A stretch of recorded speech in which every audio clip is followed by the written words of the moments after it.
Now we can turn to the US. That we've kind of wrapped up what happened in Europe, where those problems are going to continue. And here we can look at CPI updates. So it came in right around or just below estimates of about 0.2. But the bigger view that we want to take is looking at that consumer year over year, which is we had that increase of about 1.4.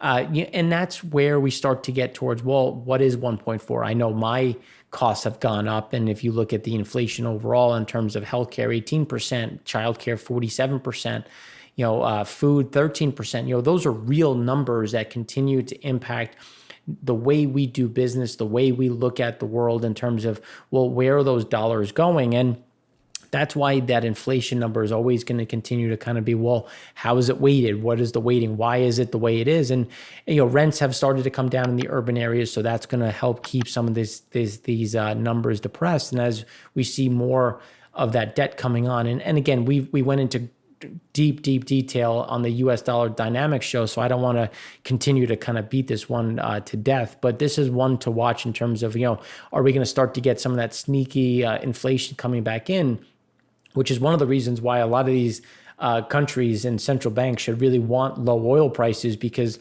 lower oil prices keeps gasoline, diesel cheap, which then helps kind of reduce some of those inflation estimates. Because even though they talk about wanting it, I don't know if they would really appreciate a big spike the way that they think they would when you start to consider that averaging out.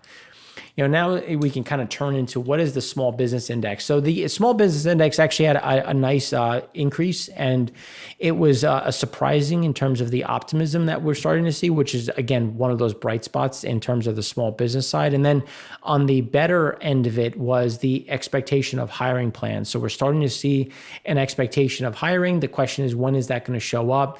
Is some of this adjustment in terms of coronavirus cases going to adjust that? A little bit too early to say, but again, this is a positive. It hasn't shown up yet in the data, but it should start here. So now that this is a good indicator, a leading indicator, now we need to start looking at, okay, well, what's happening right now? Where is that daily move coming from? And to see some of these people coming back to work, because that would provide a little bit of a benefit or a little bit of a bump if we start to consider kind of where that future growth can really come from.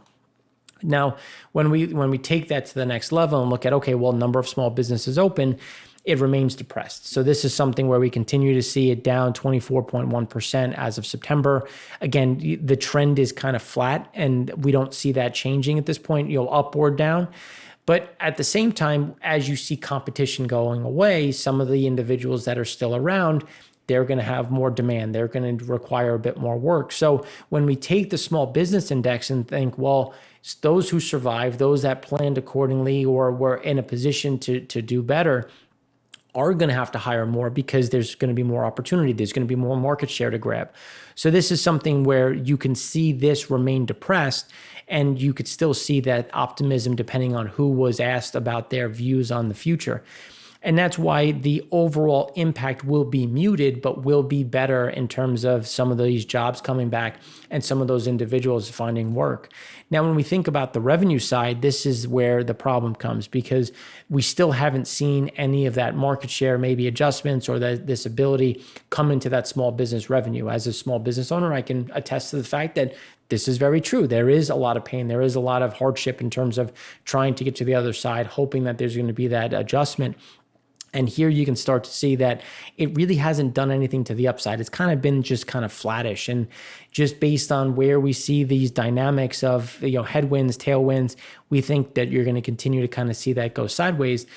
The benefit that we've seen, at least, or that we're starting to see in terms of commentary, is that people are already starting to plan for Q1, and Q1 is starting to look a little bit better. So we expect this to be relatively flat essentially through the end of the year, and actually probably decline as we start to get into the holiday season, but then see that turnaround as we get into Q1 with fresh balance sheets, maybe fresh cash injections that could start to turn this to the upside, which and again would create a more job, a better opportunity for hiring, because now you have more revenue because you're taking more market share. So Again, it's just going to be that timing delay as to when do we see it show up in the data, because it's starting to kind of get there. And as we look at home base, which is just looking at the metrics, you can see that there's been really no change in terms of not only employees but also hours worked. It's really just been flat. Again, coming to the aspect of we're just not seeing that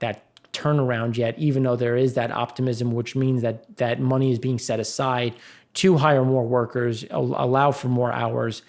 But again, looking at Indeed, trying to corroborate what's happening with home base, with what's happening on just job postings, we continue to see that kind of flatlining and really staying between that down 17 to 18% year over year in terms of job postings, where we're just not seeing that activity, even though through October, you typically have a little resurgence of hiring that then goes away as we go into Thanksgiving and into the holiday season.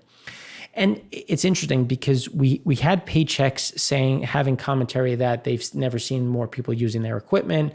They see more people, turning to Paychex. Yet we have Cisco talking about how there's more purchases on finding ways for working from home, or more remote computing, or more remote Zoom calls like this, videos. And it's really where those companies are investing. So maybe we don't see the same jobs where the business index is saying that they're going to hire, which is very likely. They may hire 1, 2, 3 people, even though they let go 10. So we might see maybe lose 10%, gain 3%. And we start to see some of this waffling. And it's really the investment in IT of how maybe I don't need to bring back everyone because I can outsource, where I had to let go someone with people totaling $250,000, and then I can purchase something, some data, some data market intelligence for $20,000. Well, I just created a cost savings, and that's where we're starting to see that IT start to come in, even as we see industrial equipment, transport equipment continue to come lower. And it's just they're trying to get a bit more nimble, which is going to be something to watch. And that's why we've seen tech companies respond. We've seen some of that resurgence. Again, valuations is a different thing, but again, this is where we're starting to see some of that investment. Now, when we start to look at the investment and we start to look at, okay, well, what's going to happen with purchases? What's going to happen with imports, exports? Wholesale inventory to sales is starting to normalize. We're starting to see some of that inventory that we had those shortfalls. Everyone who has maybe gone back to the store, starting to see shelves restocked, not having to worry too much about, can I get this? Do I have to stockpile? Those stockpiles aren't needed. You're starting to see some of that normalization, which again, as we've been talking in the EIA show, we're starting to see that in the rail data and some of the trucking data, some of that normalization. Coming into the U.S., we had a huge jump in the current account balance deficit. But again, that was because we had a huge surge of imports to really backfill the supply chain. It's starting to normalize. Now, small businesses are saying that they're still short in inventory where large businesses aren't. So again, this is going to be that kind of bifurcation of, well, we're still going to see a little bit higher than average trucking, more than average imports as the small businesses continue to get filled. Because if you're managing a supply chain, you're going to take care of your bigger customers first. And so they got the preferential treatment. Now it's to the small businesses. But again, we're starting to see that supply chain start to normalize, which is going to bring some of those prices down and normalize some of that supply chain data. The other issue is when we start to look at same-store sales on a weekly, year-over-year basis based on Johnson Red Book, you're starting to see that slow down. Now, I put it on a seasonal chart just to look at, maybe this is some time where we normally see kind of that seasonal decline, especially as we were past back to school. We saw that back to school spike, then we came down and normalized after and now we're kind of saying within this, this comfort zone. Now, I don't see a huge reason to get that big bump higher, especially as stimulus remains. I mean, your guess is as good as mine as to when Pelosi, Mnuchin, McConnell, Trump decide to do something. I have no real idea. But again, the downward trajectory, or at least that flat line along within that cloud, but kind of to that lower end, bumping along and going sideways is kind of going to be more likely as we start to see some of those pressures come into the market. And that's when we start to look at, savings. When we talk about, how have people saved? We talked about that stimulus. Where did the stimulus go? And we see a lot of it going into savings. And we used this chart last week because we just wanted to highlight, as we see same store sales coming down, we start to see that stimulus coming out.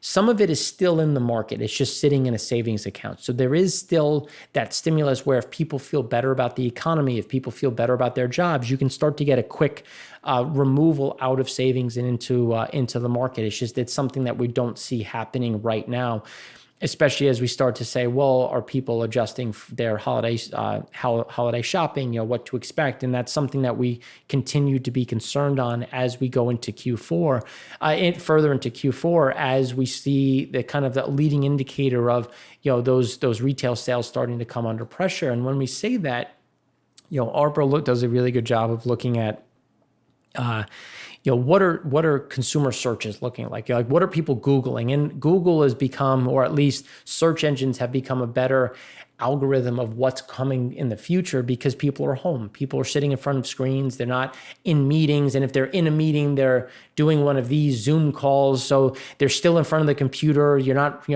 pacing your office while on a headset. So here you get, people are going to dabble of like, oh, let's look what's going on. So it's actually becoming a much better indicator right now.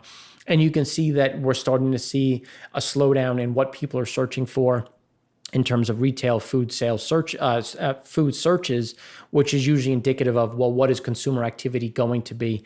And this is kind of corroborates what we're seeing with a slowdown in same store sales, a slowdown in total consumer purchases, in durable goods. You're starting to see that way, and it's really appearing here, which just shows that the forecast is going to be for additional reductions as we go through October, and then clearly into November. And, just looking at some of that mobility, and again, we're not going to go too deep on this because we talk a lot in the EIA about it, specifically segment 2 when we look at refined products. But that mobility and engagement, as the Dallas Fed looks at it, continues to be at that reduced level. And again, it's very consistent with what we're seeing kind of waffling around at this depressed level. And you would think that there would start to be a bit more mobility, maybe a bit in the engagement index in terms of what people are doing. And it's people are still trying to avoid in-person meetings, utilizing Zoom, some social distancing measures, which is going to keep this depressed, especially as we go through the remainder of the year. And even though the bigger issue is going to be, well, if people aren't driving, what are they doing? Or if they're driving, what are they not doing? And it's going to be the metros. This was just a kind of a good consolidation of key areas. As on the EIA show, we kind of used the New York MTA as an indicator that, and you can kind of see why it pretty much runs with the average, and the New York has been a good indicator for that. And you can see that people are still looking to avoid, crowded places. They're opting to drive. Anyone who's been on the LIE, at least, this is more data oriented on my anecdotal level. Anyone who's been on the LIE has seen that traffic is either back to normal or slightly worse, and it's because nobody's taking mass transit, or at least minimizing mass transit, which is putting more people on the road, creating more congestion. But again, it may seem like or feel like there's more people in the cities, there's more people active, but again, you're not getting those bridge and not getting those bridge and tunnel people in the same capacity. So even though there is more people in there, it's still not anything in comparison, because the mass transit is really taking those people out as those continue to opt to home, blended schedules. So again, that's reducing just overall activity on just a city urban level, which again is going to continue to pressure balance sheets, payments, all types of tax revenue, which is going to be problematic as we start to go through, and those coffers continue to dwindle, which is going to lead to less infrastructure spending, coming full circle to needing that private investment to try to continue upgrading and keeping cities and urban areas essentially a fitting place for companies to want to come to and build a headquarters.